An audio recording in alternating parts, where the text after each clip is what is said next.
everybody's attention. Thank you again for those who came earlier and those that come for Russound. We're very excited about this. Been looking forward to it for a long time. Russound has taken a big dive into 70 volt. This product that Dan Charest from Russound is going to talk to us about, as well as some of the 70 volt speakers and other 70 volt cool stuff. This thing's super cool. We've been waiting for it to come out. It's awesome. I think it's going to do really well. We're going to be pushing it here in a lot of systems when you do small commercial especially. You actually can get a lot of speakers out of this in 70 volts. So, and you can have more than one. So it's pretty cool, very exciting. And I want to welcome Dan from Russound. And thank you, Dan. It's all you. That's awesome. Appreciate it. Hello, guys. My name is Dan. I'm from Russound. And we're going to talk a little bit about the 70 volt stuff. What I want to do is I want to talk a little bit about regular 70 volt technology, and then we'll get right into the X-Zone 70V itself, okay? And the thing about it is you know, we got a really nice, I like this kind of group. Hopefully you guys are going to jump right in because this is for you guys. So if you have questions, you know, anything about Russound, even if it's something been on your mind that, you know, you want to get off your mind, then just let me know and jump in. I'm willing to shift gears, move around, whatever we got to do, okay? But this is a really, really cool new piece, as Scott was saying. We've been getting feedback from the field now, from the beta testers out there, and the thing is performing beautifully in the field. So everybody's very excited about this as well. So I really appreciate you guys coming. But like I said, if you got any questions, please jump in. I don't claim to know it all. If I don't know the answer, though, I can find it for you. So, but first of all, 70 volt audio, commercial audio. There's generally two types of audio, right, for custom integrators out there to think about. You know, you got your regular residential audio, typically 8 ohm stereo. We're all very familiar with 8 ohm stereo. It's all around us. We do it all the time. You know, sometimes 4 ohms, sometimes 6 ohms, depending on what the situation is. But this is something that we're all very familiar with. But then there's also commercial audio, typically 70 volt, right? There's 25 volt, there's 70 volt, there's 100 volt. 70 volt is what we use in the US and in Canada. 25 volt is basically used in situations like schools, K through 12, where they're doing just paging, primarily just paging. They'll generally use a 25 volt system. 70 volt in US and Canada because it does not require conduit. It's considered class 2 wiring. So therefore, you don't have to use conduit. And in Europe, they use 100 volt. Because Europe, through Russound, we find that we run into a lot of things over there because they have tons of solid wall construction. So, you know, instead of chiseling stuff out, they use a lot of conduit there anyway. So they step up right to the 100 volt. And they can use that stuff because they don't run it. They run it conduit anyway. But today we're going to talk about commercial, and we're going to talk about Russound style because there's a few things that we have done that you're not going to find anywhere else on anybody else's commercial mixer amplifiers at all. This is some unique stuff. Let's start right out by, first of all, right out of the box, literally millions of songs available to these people right at their fingertips, right out of the box. This guy has an onboard streamer. It has an extreme streamer built right into it. So, right out of the box, you've got Pandora, Spotify, you have Sirius XM for business, which is way cool. We're going to talk about that a little bit as we move on. But you have TuneIn Radio, you have V-Tuner, you have all of this stuff. Plus, because it's connected to the network, you also can pull any DLNA content that resides on the network. So you can pull all that stuff. Plus, the back of this guy has a USB port. For you can plug in a flash drive, or you can plug in a regular hard drive to it and pull all that music through it as well, all right? And if all that isn't enough, then it also has AirPlay. So now, any of the sources that are on your handheld device, and your handheld device now also becomes a source, right? So, I mean, the content alone, right out of the box, is something that you're not going to find anywhere else, okay? So, with that, first of all, residential gear, as you know, typically 4, 8 ohm, whatever you're going to use, but low impedance or low Z is what it's called. Everybody keeps saying, what's Z? Because they see it all over the place. There's no, if anybody can tell me why they chose Z as a abbreviation for impedance, then I haven't been able to find that answer. I don't know about you guys. But they chose Z. Huh? Simple. Yeah, just a simple Z. That's what it is. Yeah, okay. That's what it stands for. Yeah. But I've never been able to get an explanation of why Z. Why they chose Z. There's high Z, low Z. A lot of people ask me all the time, why Z? And I can't answer the question. And when I looked it up, it said that what I found was that there was no real reason for it. Nobody really knows. But if anybody does, let us know. That'd be great. Because we'll put that up. Now, commercial gear is constant voltage. Constant voltage. The way constant voltage works is that the amplifier uses a step-up transformer, and the step-up transformer shoots constant voltage right down that single speaker wire, and then at the other end, you have speakers that have step-down transformers on them. And it takes that constant voltage and it brings it down to a usable level. So it's kind of like in any town, you know, you have a power station running the grid and all. That's okay, I like it. I think it's pretty cool. It reminds me of 60. But you know, the power station, what they do is they step up voltage and they shoot it down high tension lines, and then throughout the town, you've got transformers on the poles that brings that down to a usable level. Same thing has been applied for 70-volt commercial audio. That's how it works. It's the same thing. And again, in Europe, they use that 100-volt. But great business opportunities with these guys. These 70-volt is really intended. Our particular X-Zone 70B, we say light commercial, but you can put 32 speakers on this guy at 7.5 watts, you know, and still got plenty of headroom. So, you know, moderate-sized jobs, I would say, you know. There was one in one of the tests, 16 speakers tapped at 15 watts each, you know, and beat the crap out of it forever. And it just performs. So for a lot of these venues, like the smaller coffee shops, restaurants, dance studios, yoga studios, I didn't even know they still do. They have 2 just opened in the Dover, Portsmouth area, just in the last couple of months. And, but also outdoor venues. This is huge. You take, for example, in Portsmouth, New Hampshire alone, last summer, 12 new restaurants opened on the seacoast in the Portsmouth area, and 10 out of the 12 have an outdoor deck like that, outdoor area where people sit. Now try to create stereo imaging in a situation like that. You just can't do it, okay? It cannot be done. And what you want to really remember is that with all of these situations, what they're really looking for is they're looking for background music. That's what they're looking for. And what you want to make sure that you do is cover that space. That's what it's all about. And if you're trying to do these types of situations where they don't stereo, then next thing you know, I mean, stereo, as you know, is really designed to have an amplifier driving 2 speakers. That's really what it's supposed to be. Now, if you're going to go into something like this and run multiple pairs of speakers, then you're going to be running into a lot of complex series parallel wiring. You're going to be using heavy gauge wiring. The cost of the job is going to be through the roof. So the answer is 70 volt. Because with 70 volt, what I can do, let's take an example here, something like this, you know. You go into a place like that, for example, and I walk in there and I say, okay, you know, this place, I'm gonna really cover the space here. What I'm gonna do is I'm gonna look at the square footage in that room, and I'm gonna figure that each one of my speakers is gonna cover about 200 square feet. I like 150 square feet better, but about 200 square feet is what it comes out to. And if you have an average, you know, 10 to 12 foot ceiling, and you put a speaker in the ceiling, and you tap that guy at 7.5, it's going to create about an 86 dB SPL at the listening level, which is perfect. That's just about what you want to do. And then I'm going to calculate out that because I'm looking at about 200 square feet per speaker, that I'm going to have speakers literally about every 10 feet is what it's going to come out to be.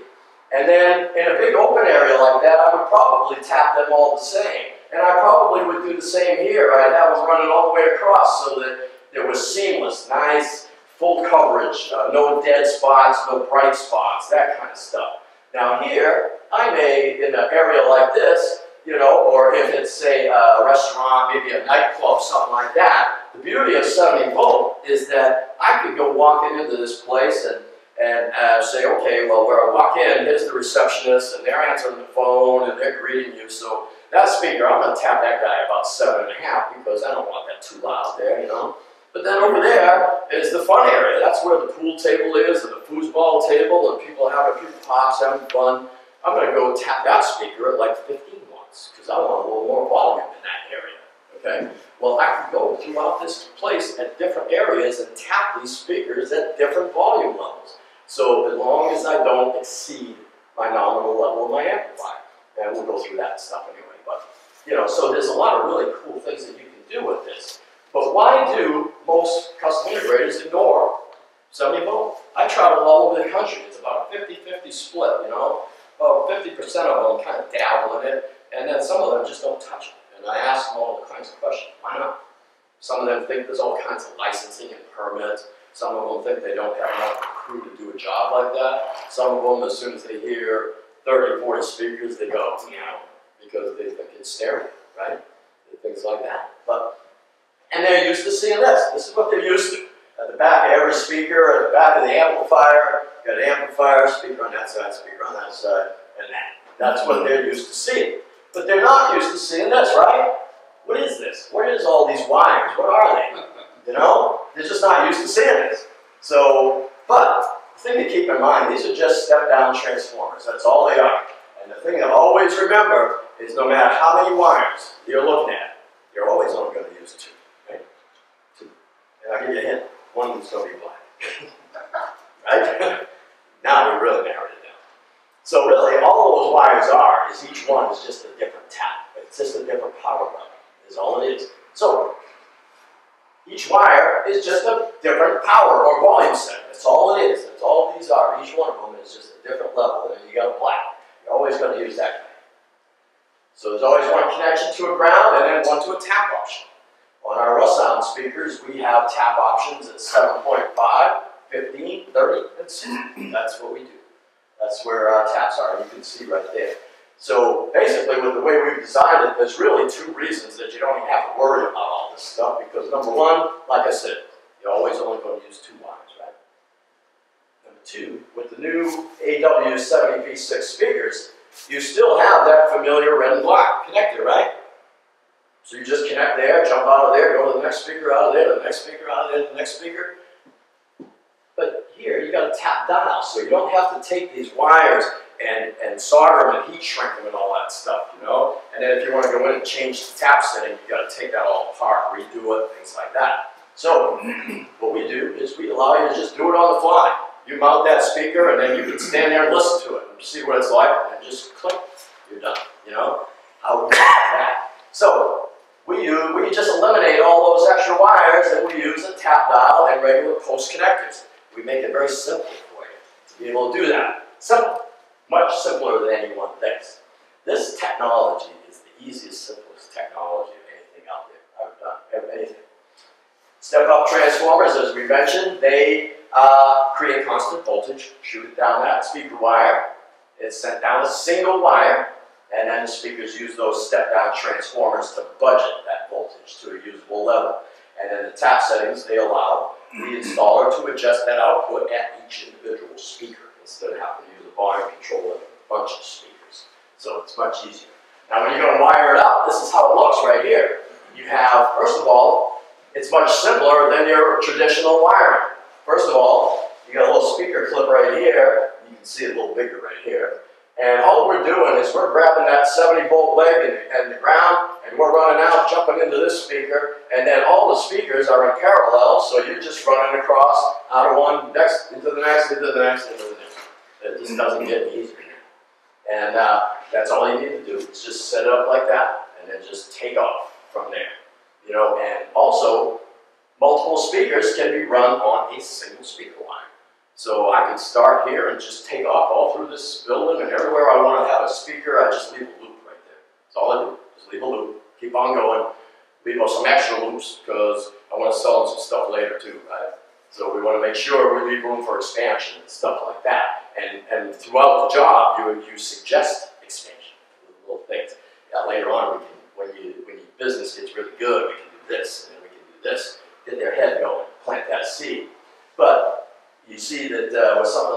how much easier does it get? It just doesn't. You have a 4-ohm switch on the back of this too, which, I mean, if you had to drive a couple of, if this was going into a job that had a couple of 8-ohm speakers in the ceiling in an office or something, you know, you could parallel those guys together, run it to this guy, flip it into 4-ohm, I guess. But I leave it right in 70-ohm and run as many speakers as I can. Because the more speakers you sell, the more money you make, right? That's really, there's 2 reasons to put a lot of speakers. So, let's have a look at this right here. This is what you can do with 70 volt. Check this out. There's your gauges right there. Let's go right down to 18 gauge. We'll shoot across. If you were doing 8-ohm speakers, right? 34 feet. That's it. With 18 gauge. With 0.5 dB loss. I mean, that's really, for residential, that's pretty good, right? That's pretty good. But now, I'm going to do the same thing with 70 volt, 18 gauge wire. Look at that. I can go 823 feet. Exactly. And then if I don't mind losing 3 dB, I could run a mile using 18 gauge wire. You know? So, I mean, you're using a lighter wire, so therefore keeps the cost of that job down as well. Also, look, I put this one in here just for the heck of it. Look at that. With 10 gauge, 7 miles, 3 dB loss. And 3 dB is like, that's the minimum that the difference of hearing, of human hearing. So that's not a tremendous amount of loss for 7 miles, you know. So if you want to put a speaker in a parking lot a mile away, why not? So you're gonna, for line level, you're going to use twisted pair overall for all your line level cables. Microphone is twisted pair, 20-22 gauge, same with this guy, 20-22 gauge, really the same wire. And then for speakers, depending on the load and the distance, you know, what you're going to do here. Again, I get guys that tell me I run 16 all the time. I just do it. That's what I use. You know, other ones 18. But it's what, like we were talking about earlier. A little story. Back in the earlier days, the 80s, the 90s, I used to crawl around some of the restaurants on the seacoast, and you could tell that the guy that put in the paging was the same guy that put in the telephones, because you'd have a little 25-volt Bogan amp sitting there, and you'd have a telephone wire run out to all these speakers, and it would be, you know, wooden wedge things that hung on the wall, those kind of things. But yeah, so I mean, that light gauge, if you're not going to go tremendous distance, it doesn't matter. It really doesn't matter. We're not pushing current, you know. Current in home stereo, you're trying to push current to create that low gutty bass and stuff. So you're using heavy wire, you're using tons of current on your amplifiers and stuff like that. Well, with commercial, we're not trying to push tons of bass. We're not pushing gutty bass at all. Matter of fact, the X-Zone 70V has a high-pass filter on board that at Russound we chose to cut off everything below 70 hertz right out. So it doesn't matter what you use for speakers. So like guys out there that I was just talking to one guy recently, and I was like, why are you doing this? I mean, he was quoting 8-inch ceiling speakers instead of 6, because he's like, well, you get more bass. And I'm like, no, that's not how it works with 70 volt. It's just not how it works. Like for example, in our amplifier, I mean, everyone I've been a rep for, you know, Crown, Harman, all these guys, and they all use high-pass filters. So nobody's trying to push low bass, you know, up through these wires. Background music, it's a nice punchy bass, 70 hertz and up is fine. If you want anything lower than that, then talk to my friend Jay about subwoofers for 70 volt. That's all you need to do. If you want bass, use a subwoofer, and that's it. So, but don't try to get it out of your ceiling speakers or out of your other speakers, because it's not going to happen. In order for a ceiling speaker to produce bass, the transformer would have to be almost as big as the speaker, literally. And they just, the cost would be so crazy that you wouldn't want to do it anyway. So, always keep that in mind. Take your thinking out of that whole stereo thing, you know, where, I mean, it's like with me, when I do residential ones, I put a couple of small speakers out and I hide subwoofer, you know, we want to hear that, right? But background music, don't even talk about it, it's music. Now, in environmental spaces, you know, plenum rated cable, you got to use this stuff. I still run across people that go by it, but you got to be careful. The penalties for not using it are tremendous. The thing is that with plenum rated cable, it doesn't melt as quick as PVC. So PVC has a low melt point, and what happens is before anybody sees any smoke or fire, there's toxins in the air, and it disables people before they even get out of the building. So, and if you have a subcontractor doing your work for you, and he uses PVC and something happens, you're liable, whether you knew it or not. You're liable, and it could go all the way up to, tens of thousands of dollars, all the way up to imprisonment. Some of these penalties are severe. And so toxins are slower to fill the air, more time to evacuate. So any of these areas right here, environmental spaces, make sure you use plenum rated cable. It's these spaces are in 70 volt. When you're going out on these jobs, you got to remember, it's just like right here. If I cut a hole in that ceiling and I open that space to that space, I have trouble now. I got to fill that hole with a speaker. Now I have to put a fire rated back box on it. All that kind of stuff. So environmental spaces, you've got to be very careful about those, especially in public locations. Really, it's something that they can get you on. Covering the space. Commercial spaces require the installation of multiple speakers, right? Tons of speakers. Again, the answer is going to be 70 volt because you can do multiple speakers on a single run. And always best to use more speakers at lower tap settings than fewer speakers at high tap settings, okay? Keep that in mind. Again, let's look at this space again. Say I walk in there and I go, hey, I got a big open space. So what I'm going to do is I'm going to put 4 speakers in here and I'm going to tap them at 60 watts each. And this place is going to be way loud. Yes, I'm just going to maximum power. And then you go to fire it up and you'll be horrified. You'll have 4 wicked bright spots and a whole bunch of dead spots. That's all you'll have. And it sounds awful. And so there's people throughout that entire space. They all want to hear the same thing. So in an area like that, instead of 4 speakers at 60 watts, why don't I do 16 speakers at 15 watts, right? Now I have speakers everywhere. So no matter where these people move through the space, the people in the front row, the people in the back row, they're hearing exactly the same thing. That's what you want to create, okay? That's what you're trying to create in a commercial environment. Seamless. You don't want to have any dead spots at all. General rule of thumb is that if you have an open space with 10 to 12 foot ceilings, and you tap those guys at 7.5, right? Coverage of approximately 200 square feet, you're creating an SPL of about 86 dB right there. That's what you're doing, and that's about what you want, right? And if you're talking at dance club level, then maybe you want to have it at 100 dB. So you'd want to tap those a little higher, or whatever, because a dance club will generally be somewhere around 100 dB. That's when you're actually raising your voice to talk to each other. That's about what levels you're at. And I still say 150 dB is kind of better. You can also take patterns like this, and they various patterns. I've seen before where they, instead of square, they create hexagon, and it's like squares. You'll have 4 here, and then 3 here, and then 4 here, and then 3 here. There's different patterns that you can create. Plus, when you take these speakers, if I was to take like 4 speakers like this, right, I could put them equal space to create what's called edge to edge, so that it's kind of seamless wherever you go in the room. It's kind of nice. But if I wanted to center that sound a little bit more, I could actually bring those 4 speakers in a little tighter, create a little bit of an overlap, right? Now I'm going to center that more here. Now when people are on the outside of the room, they're not going to be bothered quite so much.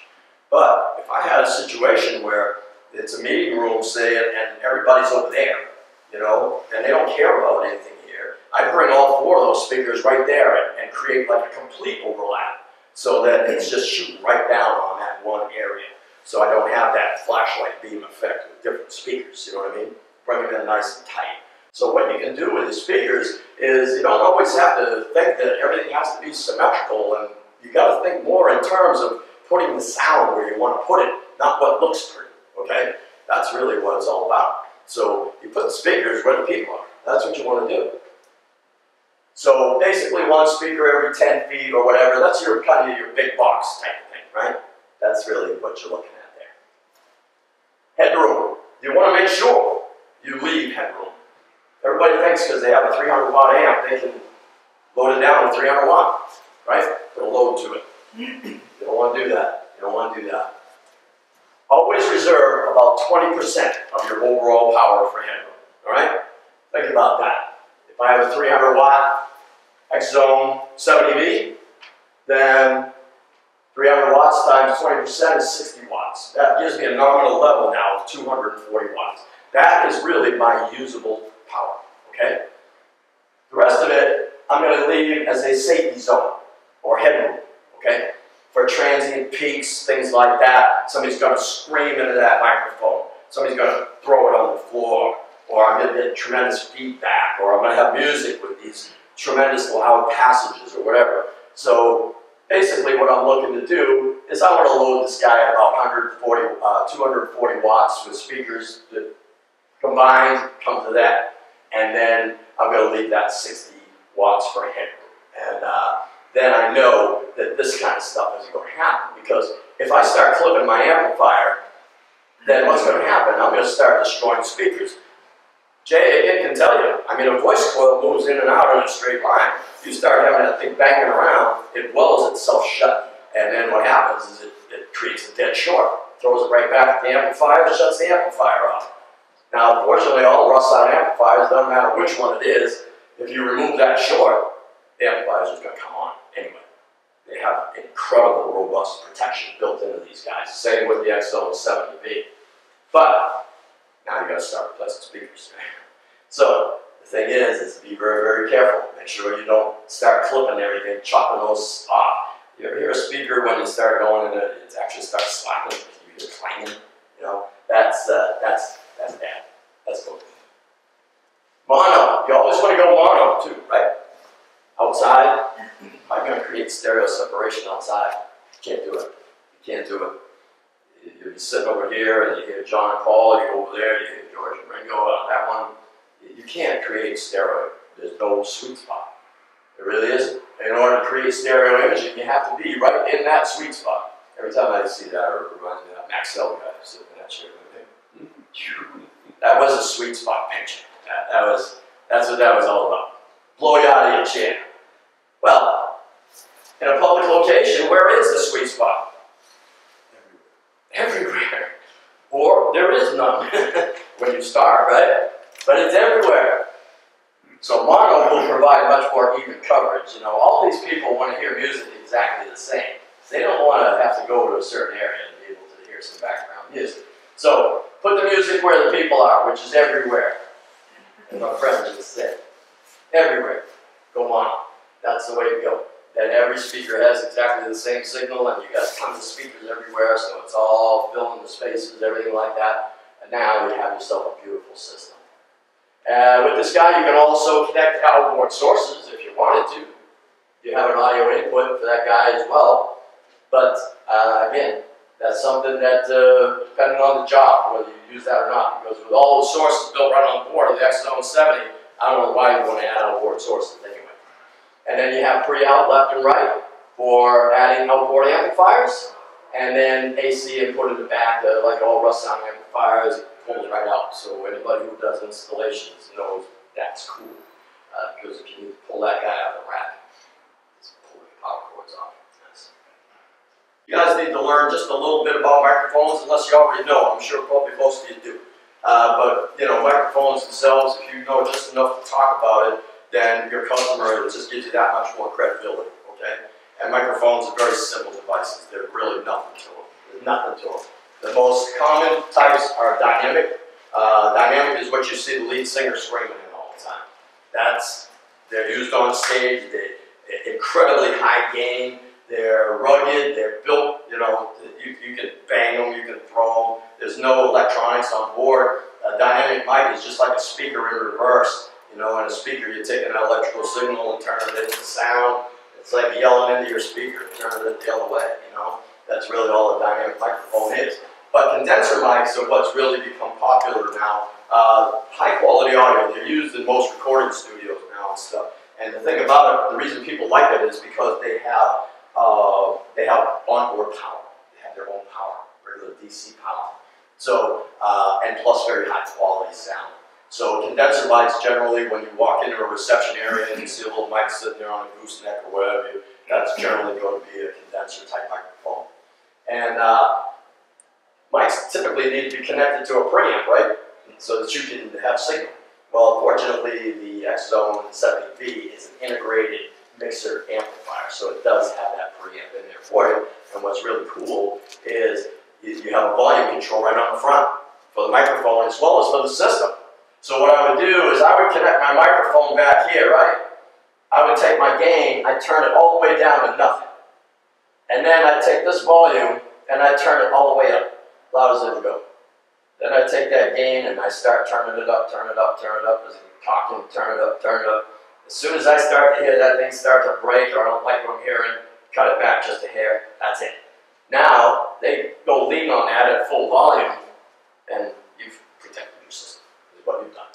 So, and then having a volume control, the mic volume right there. The speaker volume is for the regular system. The mic volume is the knob. And so they have that right there, though. And if you have a reception area where this guy mounts several different ways, you can even wall mount this. It has the brackets right in the box. But if you under cabinet mount it right there, right at that entry point, right where the reception area is, they have full control of it right from the front panel, as well as from the back. So, which is really cool. But there's tons of different kinds of mics, so that's why you get to know just a little bit. Carbon microphones, fiber optic, piezoelectric, ribbon, laser, cardioid, crystal, liquid. I mean, there's a ton of different kinds of mics out there. You're going to be dealing with dynamic and condenser. That's pretty much going to be it. And phantom power. We do have a phantom power switch on the back of the X-Zone 70V. Make sure you set that switch on when you're using a microphone that specifies phantom power support, which will be a condenser microphone. A regular microphone, it takes full impedance input. You just plug it in and then it works. But a condenser mic, again, is DC power. They're generally battery powered or somehow powered on board. And so they don't want to plug right into a regular mic input. You have to use a phantom power input, which is 15 watts DC is what it is. And so when you're using a condenser mic, just flip that switch to on and you're good to go. Phantom power is, DC power is transmitted through the mic cables. And for any mics that use active electronics. And great source for condenser mics. They use the same cable, same mic cable as you do with either or. All of them use the same.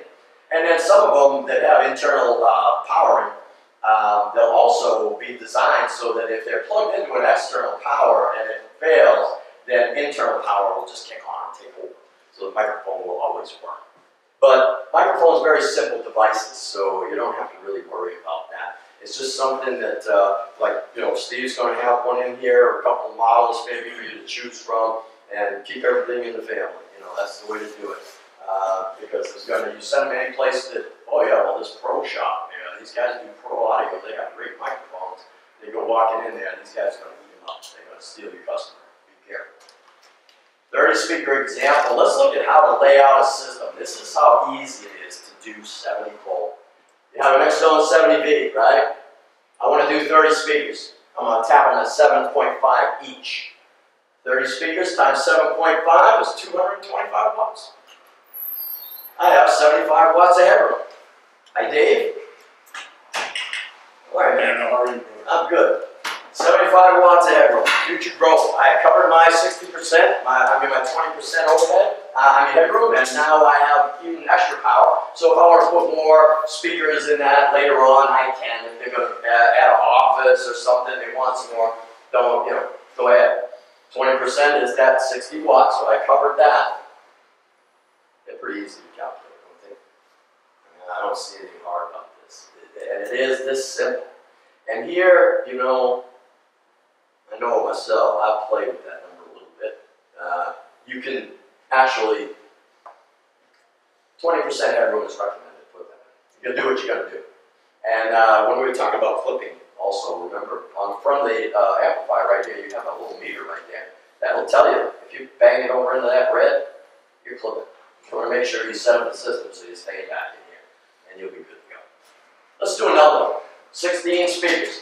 Same amplifier, I have 16 speakers now tapped at 15 watts each, right? 240 watt load, guess what? That puts me right on the money. So, you know, you figure with this guy, we say light commercial, but how many jobs do you do that are having 30, 16 speakers, things like that? I mean, that's a pretty good sized job for the average guy out there. You know, some of the other ones that are bigger than that, they contract, you know, every time they open a new location, they have their guys out in New York to do it, you know. I tried to get some guys into Hooters, you know, to do some systems, and some of these businesses like that, they bring in their own people. That's all they do. So again, 20%, 70-volt systems are very easy to calculate. So the advantages, based on what we've been talking about, is that multiple speakers can be driven by a single amplifier on a single speaker wire, right? And multiple power levels can be achieved at different areas. Remember, like I said, I could go walking through there, and I could go into an area where I want it louder, I can tap those up higher. Go to an area I want it softer, I tap those down lower. You just control it that way. You can control the volume at each individual speaker. And it's less expensive because you have much lighter wire. Again, you're not running stereo pairs, you're not doing all this series parallel wiring. It's just very easy to do, so it's a lot less expensive. And system expansion is simple. It's very, very easy. And you can also use outboard volume controls too in certain areas. If you want to control just one speaker with volume up and down, like if it's in an office or something, you can put a volume control on it if you want to. Or if you want to have a whole zone of speakers that you want to control the volume up and down, you can do that as well. So very, very easy to do all of this stuff. Now, let's look at the X-Zone 70 itself. This is the Russound side of 70 volt.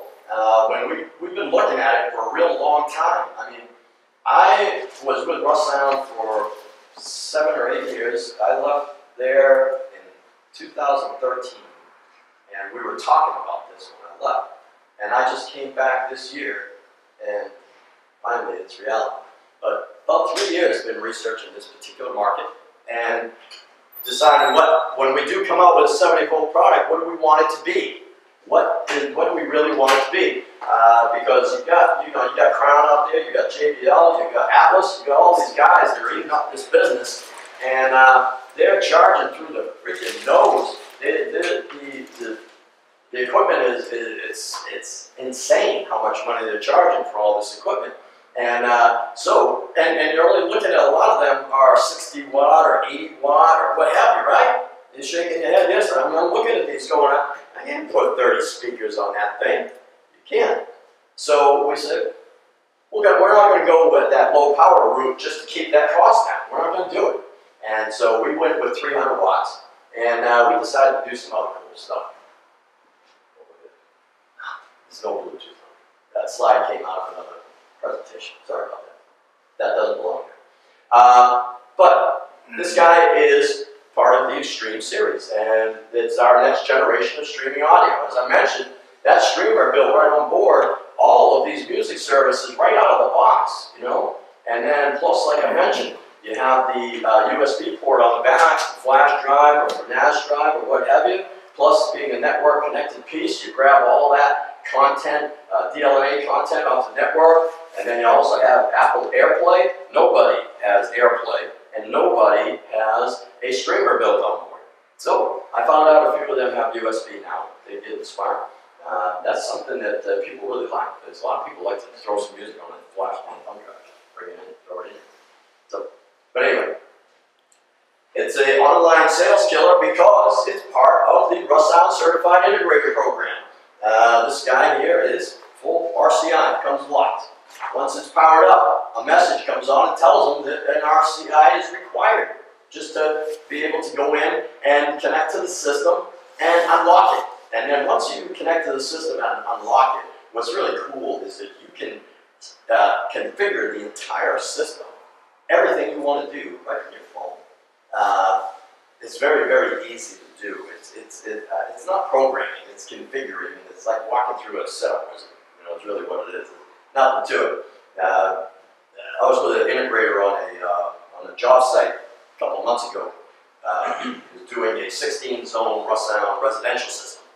and pulled out his phone, connected to it with WebConfig, and programmed the entire system in about 15, 20 minutes on his phone.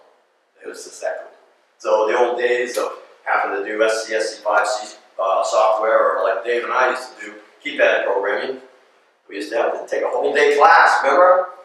Just to teach him how to set up a macro, that kind of stuff. So, but with the WebConfig, it's very, very cool, and with the RCI program, it does protect your profits, and that's really what we're doing. Everything that we do is with the installer in mind. That's what it's all about. Now, the 70 volt, there it is. You're looking at the front and the back. This guy is actually only 1U. It's just a nice little clean piece. And you'll notice we did the same with the X-Zone 4. We've done the same with a couple of our other pieces. What we've done is we're taking the air out of the box. We're taking all that air out.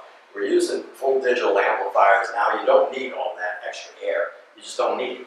So instead of taking up 2 rack spaces for, just for an amplifier or something like this, we cut it down to 1U. And so everything fits in the rack much nicer. You get a lot more gear in there, and it really is a nice way to go. 300 watt output on this guy, that's what we chose to do. And 70 volt, 100 volt, and 4 ohm operation with this guy. You have the switch right back here. And USB, again, that we talked about, right on the back, it's right there. You have a USB, plus you have your preamp output, so you can run separate amplifiers off of this and continue to grow the system if you want to. And you have that mic input with fans and power that we talked about. And then you have also an external source input, so if you want to add another source to it, you can, and then you can call up that input right from the amp. So, no worries there. And everything is fully controllable on this guy right through the app, the phone, whatever. So it's browser-based configuration like we just talked about, and it does have several different mounting options. But the key selling features, again, I'm going to run through, you guys are going to sit here in some of these because I put them in a lot, because these are the points that we really want to drive where we differentiate from other 70 volt products out there. And that's things like that streamer. You got to make sure that you make that point. Because there's other things about the streamer, that we're going to talk about as well, that relate to things like Sirius XM for business, things like that. Just little things make this really, really cool. You can access all your favorite music again, and then that USB port. But this guy right here, Fred Hardy is out of Minnesota. And you know Fred? I do. Very well. Fred, as you know, if he doesn't like something, Fred is going to tell you. In very few words, he'll tell you. And you know Fred too. Oh yeah. And he's very direct. Yes. And and there's been a couple of things he didn't like.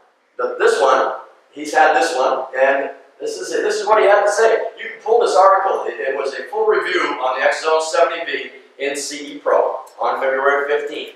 And Fred says, I've had the opportunity to work with this, and it's different than any mixer amp I've seen.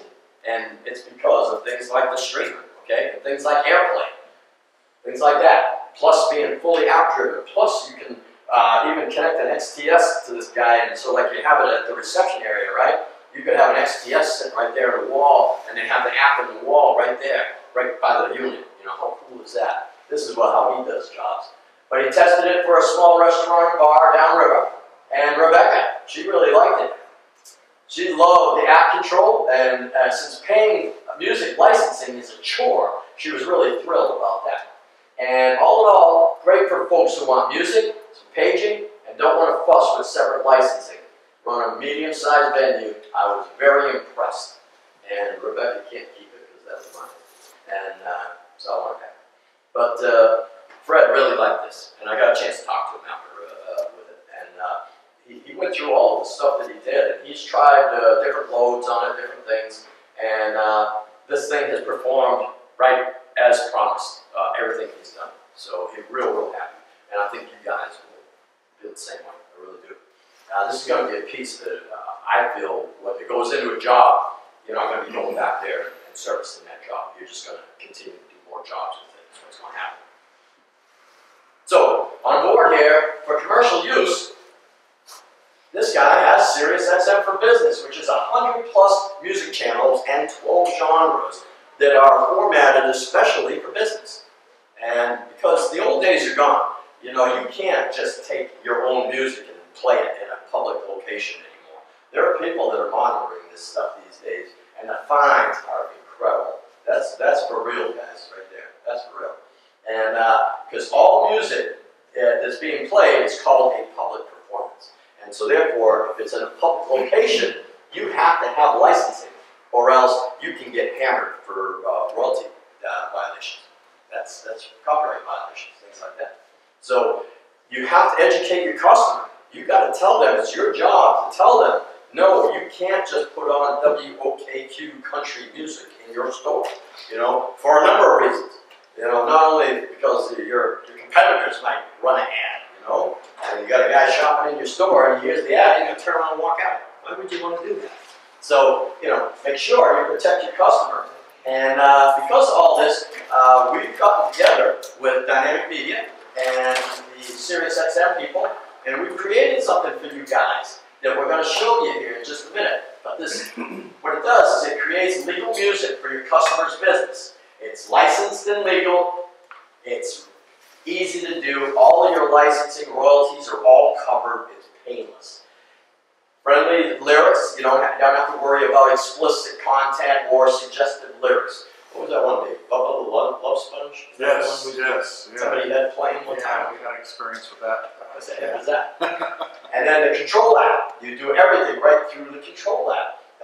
You control the entire SiriusXM experience right through your app. And because we think that this is a big deal for your customers, along with the X-Zone 70V rollout, this is what we're going to do for you. Right here. If you add SiriusXM for Business, you automatically get $75 right in your pocket. Okay? It's painless. It's easy. And this isn't Russound, so you don't have to deal with us. You're going to deal with Dynamic Media and SiriusXM. They designed our portal, and you're going to go on our portal, and now you're going to be talking to them. And what's really cool is that if you want to do it on a commission basis where you're $75 a pop, right? So that you activate one, I want my $75. I want to go up. Or you can direct bill and earn recurring revenue. They have a way of setting up in there where you can go in and you can actually bill your customer for SiriusXM and make a few bucks on it. And any of you that are doing security stuff and Berg and Fire, you're already doing monitoring fees, right? You already know how to do this. So this is something that you can do. And after we get done, if you guys want, I got a little 5-6 slides on this program. I'll show it to you. Okay, so it shows you how to do it. How much is it for the restaurateur? What do they pay for that? $24.95 a year. $24.95? Yeah, well, excuse me, $24.95 a month for a year. It's a year at a time. Yeah. You wanted to get it right away. $2 a month. But no, it's $24.95 a year. But what happens is when you go on this program, you get a reduced rate to sell to your customer. Okay? So you can sell it to them for the same subscription price that they would. Only you're getting a reduced price, and you can make a few bucks off it. Okay? That's what the program is all about. And it's really, really easy to sign up. And this is going on. So, when you get out there, talk about SiriusXM for Business. Take care of your customers, protect them. Okay? Make sure that they don't get hammered with these huge fines. They'd rather pay $24.95 a month for a year than get hammered with $150,000 fines, I think. Here we have that output level right on the front. So when I'm running this guy, I'm going to run a test. I'm going to keep an eye on this, and I'm going to make sure I can pop up into that yellow once in a while because I like loud, and I don't mind on the edge a little bit. But if I start hitting up in that red, then that's where I want to know that I want to make sure I start to tone that system down a little bit. I need more headroom. I'm pushing it too much. So that guy will tell you if you're pushing that headroom too much. It will tell you if you're clipping. So you also have this guy over here. You've got these 4 little lights over here, and those guys, they're kind of cool, but you have the option to turn them on and shut them off, by the way, in web config. Some people don't like the little lights, so you can shut them off. But they're there for a reason. They assist in troubleshooting. Like, for example, if my customer called me and said, I lost Pandora, where'd it go? I said, well, can you have a look at the front of this guy? And there's some lights. Tell me what you see. Oh, the yellow one is blinking. Oh, that means that you have a network issue. You may want to power cycle your router and use a switch and stuff, and everything should come right back up. You know, that's just one example. These lights have a series of blinks and stuff, and there's a chart in the owner's manual that you follow. And so it could save you from rolling a truck, you know, and stuff like that. So pretty cool stuff. Front-mounted power button, and remember, this is a network piece. It wants to be on all the time. This doesn't want to be turned on and off. You tell your customer, leave it on. Unless you're going to be going away for extended periods of time, do not shut it off. This is a network-connected piece. When you go into web config, we have introduced something that all of the Russound customers out there have been waiting for. All you guys did install it. Automatic firmware updates over the network. Automatic. Go into web config. I want it to happen at 3 in the morning. Awesome. How many controllers did you break? I broke so many. That's why I didn't do firmware update demos anymore. Stop. But leave that on. And now you can go in and this guy is going to do his updates, going to do everything he can. And then you have the mic and regular system volume on the front. And that's really all you have on that front panel. And then on the back, once again, USB port, your audio in. There's all of your switching. There's your removable power cord right there. Ethernet port for connecting. All of your mic inputs and stuff. Your pre-outs. Output connection for speakers. And then again, ETA certification. We do business all over the world, so we have to load up all these stickers on the back. But that's really all there is to it. I mean, it's such a simple piece. And there's your mounting options right here. You can either rack mount it, tabletop, wall mount, or under the cabinet. You can do whatever you want. And then X-Zone 70 is configured using web config. Right? All you have to do is use the IP address or the host name. And that will get you right into it to unlock the piece and keep going. And the cool thing about it is that host name right there, that's right on the bottom of the chassis. So, you know, you don't have to use the IP address. You can use the host. The IP address, you can get it either, like if you have an XTS in the system, you can go to the settings menu and you'll find the IP address in there. Or you can use a sniffer like Bing or something like that to find your IP address, right? But the host name is right on the bottom of the unit. I use that. So it's designed to be used with a web browser on your phone or on your tablet or on your PC, whatever. And it's used to unlock everything. And the system can be completely configured. Quick and easy. You don't need anything else. Just web config. That's all you need. And when you go into web config, you look at it, like for example, this shows you a status screen and there's two, because there's two IP addresses, right? Because you have a host, you have the chassis, and then you have a streamer on board. So you have two separate IP addresses, all right? So what you're doing is when you go in here, you're looking at your two separate IP addresses and all the information for the host and for the streamer. And then if I want to take those, and now I want to go in and create static IP, I do it right here. I create my static IP and hit apply. And I want to make sure, though, that I do it on the host and on the streamer. Okay? If you're going to do static, do it on both. And then also here, I can go into this, and here I would set an AirPlay password, because again, in a commercial public location, I don't want everybody out there to be able to just AirPlay stuff, right? So I'm going to put an AirPlay password so that only the business owner or the people that work there can do AirPlay. And then I can take all my onboard music services and I can drag them and drop them between enable to disable, just drag them and drop them, and then I can, you know, if I don't want Sirius, if I don't want tuning in there, I can drag it over here and put it in the disable. Then it won't appear on that particular, when they go in and look at the menu, that's not going to be there. And I can also reorder them so that whatever order the customer wants to see them, they can do that too, okay? And also I can assign names to the sources. I can go in and set DHCP. I love this one. Auto firmware updates. Everybody out there really likes that. Volume trim. I can save and load and back up and restore, so if I do another job just like it, I can just dump that file and I can use that one. And again, this just repeats what I just said. By default, these guys are all enabled. Okay, so just remember, they are all active, enabled, so when you do go on there, turn them on, they're right in there. If you want to change anything, you have to go in and eliminate them, not add them, okay? Question. Yes? So the volume trim is something I was looking for a knob on the back, but you don't need it. It's in the software. It's in the software. It only goes so loud as what you said. Exactly. Yeah, it's in WebConfig. Thanks for bringing that up. I should have spent more time. Well, when you were talking about clipping, there must be a way where you can limit it so that. Yeah. And trimming stuff is one way, but generally trying to create it with the tap settings with the speakers, you know, is generally the safe way to go. Then you're using full power, you know, that way. So, but either or, you know, I mean, it's there. And thank you for bringing that up.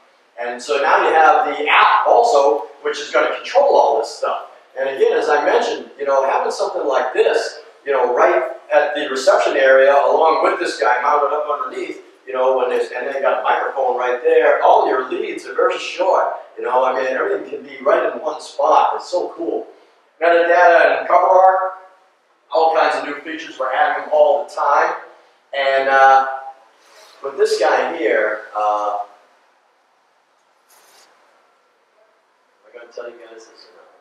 Yes, I will. Again, they always say shut up, but I keep talking. These guys right here, keep your eyes open, along with that microphone thing.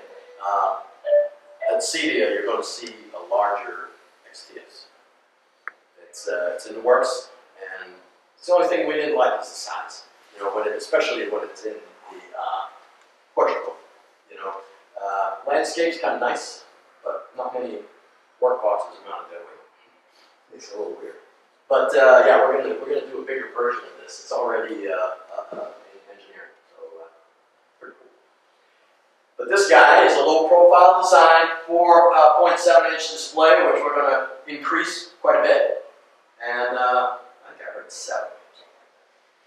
A9 processor on it. It runs the app in the wall in a permanent location. I can't tell you how important that is. Customers, you know, in the early days, with you guys especially, all of us, we were really excited that we could put in systems with no keypads, right? As soon as we could do things with the app, we were like, wow, we're not going to put in any more keypads.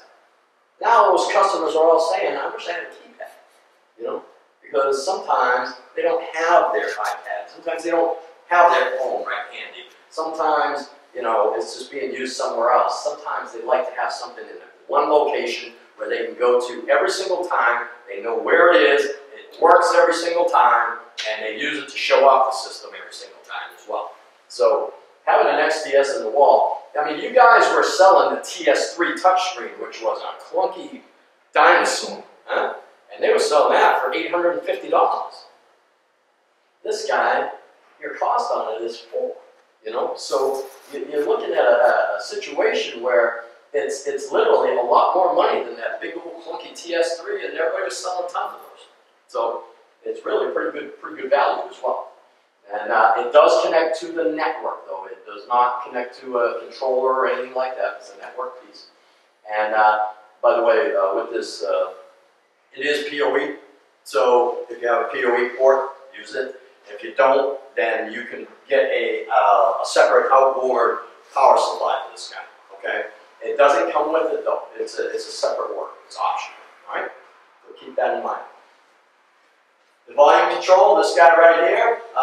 This is 11-position rotary switch on this. Screw down connectors. Again, the popular colors. Fits the single gang box. And again, ultra reliable. These guys, I was putting them in 30 years ago. Very, very nice. And so these will do the job for you for 70 volt as well. And the speakers are really cool. What we did is, you guys have all seen these speakers before. These are the old Outbacks. That's all they are. Instead of you know, reinventing the wheel, they just brought the old Outbacks out of mothballs and retooled them for 70 volt. That's all we did. And then that way we know now that we have no problem with availability. Okay, so they're the old style rather than the style like the you know, the 5B55s and those guys, the current Outbacks. These are the older ones. And but a little bit different bracket as well. What's cool is you got those little slots in the brackets, so you can like hold that speaker in one hand and just drop it right down in that guy. And so, you know, you're connecting up your wires and stuff, you can just drop it in there and then tighten those knobs, you know, set it whatever angle you want, tighten the knobs, and you're done. And then again, because you can access the tap set right on the back of the speaker, you can walk that room and change them on the fly, which is really cool. So, quick and easy installation. Whenever you can, use surface mount speakers whenever you can. And speaking from experience on this one, jobs where you do flush mount, you know, it's a given, I know. You got to use flush mount speakers in certain areas, you have to. If you have lower ceilings, you know, in an office or something, you're going to want to use flush mount. But wherever you can use surface mount, and especially the venues that we're recommending this for, outdoor areas, you know, you go in a bar now, and the ceiling looks like in Steve's place here. Look, it's open.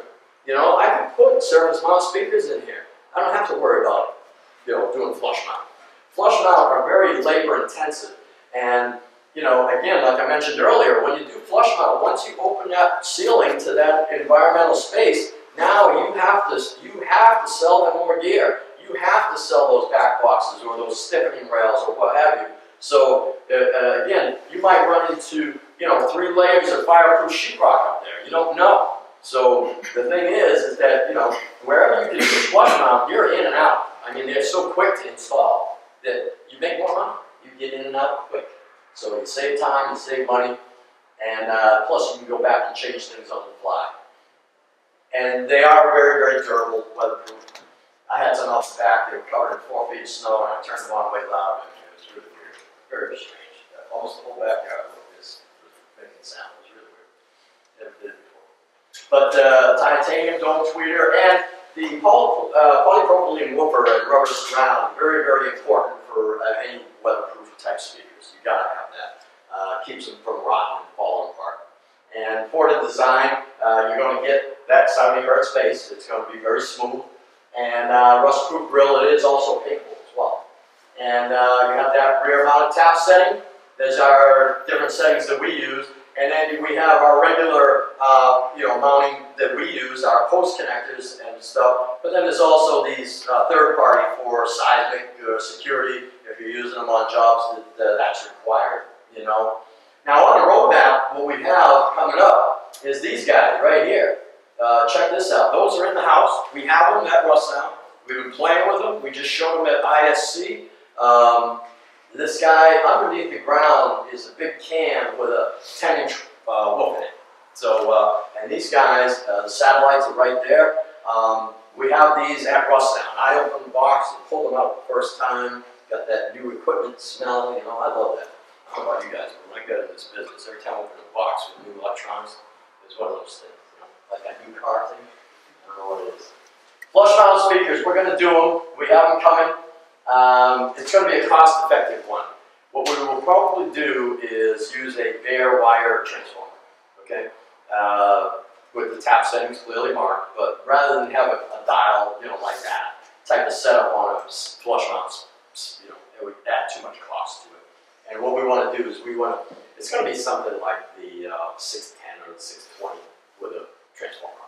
Can't you put that little tap thing and take the screen off, put it right there? We could if you want, but then again, it's not a $49 speaker.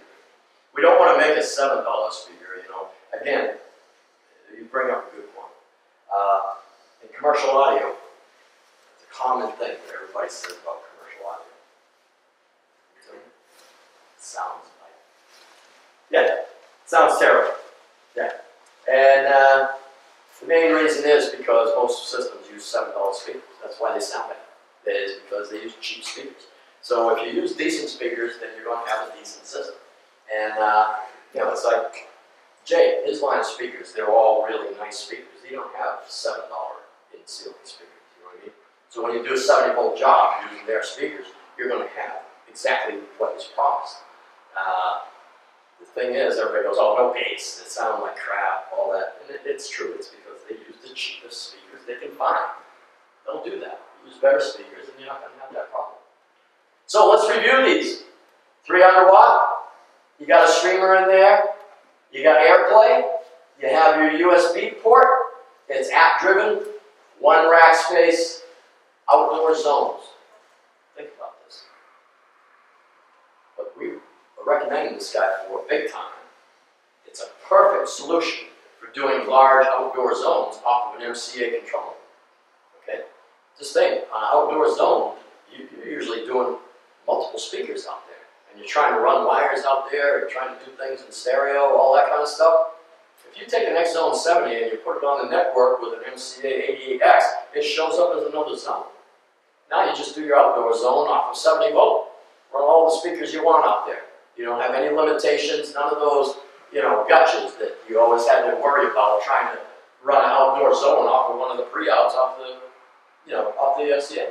So can you stack these? I mean, can you have one for the outside and one for the inside? Yeah. They'd be like two systems. So you gotta, Okay, they wouldn't play the same thing? no, the only reason being, and the only reason I say that is because the only time I would ever say it's a system is if everything is shared globally, okay? That's what you lose. When you have one and then you have another, you have, that microphone won't play on these guys, you know what I mean? That kind of thing. They'll be separate systems. To his point, Dan, you know, I noticed you said that there's an audio output on the back of the unit for an additional amplifier. Yeah. And you might have mentioned this, I'm sorry, I might have missed it, but is Russound thinking about doing just a 70 volt amp without the streamer and the mic, literally something that would just be connected up to that to do exactly what this gentleman's talking about? Is that on the roadmap? No. Oh, It's yes. I'm not supposed to say that. okay. No. What about a separate streamer? You can. What about the amplifier? Do you have the streamer? I noticed you Oh, got yeah. a little box that said X streamer. Oh yeah, we have it. You have that? Yeah, just a Without the separate. amplifier? Yeah. Because we're doing upgrades and stuff. Oh yeah, it's called an X source. It's called the X source. Okay. You have this guy? Watch this. Is it in here? Yeah, right there. Excellent. Right there. Excellent. And it has the rack ears. But the X source, what's really cool is that the X source is a quarter rack line. You can take four of them and clip them together and do one single rack space. Use zones. Yeah, it's like one guy just did one that was a D850 amplifier and four of those guys, and he created like four zones of systems and stuff. So, you know, but yeah, very flexible. And then there's the X Zone 4. That's 4 streamers, each one with its own 30 by 30 watt per channel amplifier. Now, when you're controlling that with your phone, it's a wireless connection. Absolutely, Okay. absolutely. Yeah, the little X source, not a lot of money. We sell about 300 of them. Yeah. And that's all they're being added. You could have a whole CAV system and add a streamer to it, because the app is free. And so, Yeah, Sirius XM commercial. yeah, Yeah. yeah.